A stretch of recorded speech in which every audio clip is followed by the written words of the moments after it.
အေးအားလုံးပဲမင်္ဂလာပါကျွန်တော်ကတော့ခန္ဓာကိုယ်အတွက်ရေဓာတ်ဖြတ်တင်းပေးရမှာဘယင်တစ်ပါးဖြစ်တဲ့သခွားသီးပါပဲမြင်တဲ့အတိုင်းကျွန်တော်ကစွမ်းရည်တွေအပြည့်နဲ့တန်မာနေတာနော်ကျွန်တော်ရဲ့ကောက်စိတ်5 first ကရေဓာတ်ဖြစ်လို့နွေရာသီမှာပဲဖြစ်ဖြစ်လေ့ကျင့်ခန်းလုပ်ပြီးရင်ပဲဖြစ်ဖြစ်စားလိုက်ရင်ရေငတ်ပြေစေပြီးအသားတွေကိုစိုပြေစေတယ်လေကယ်လိုရီအရန်နေပြီးအမြင့်ဓာတ်ပါဝင်လို့ဝိတ်ချခြင်းသူတွေအတွက်အကောင်းဆုံးတငယ်ချင်းပေါ့ကျွန်တော်က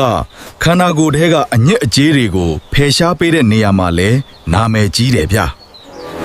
ဒါပေမဲ့တခုတော့ရှိတယ်ညအိတ်ခါနီးမှာကျွန်တော်ကိုအများကြီးမစားပါနဲ့ကျွန်တော်မှရေဓာတ်များလွန်းလို့ညဘက်ခဏနိုးပြီးအိမ်သာသွားနေရလိမ့်မယ်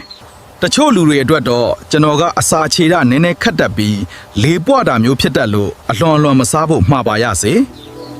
ကဲကျမ်းမာတန်ဆွမ်းဖို့ဆိုရင်ကျွန်တော်ကိုအချိန်မှန်မှန်နဲ့လိုသလောက်စားပေးဖို့မမေ့နဲ့ဦးနော်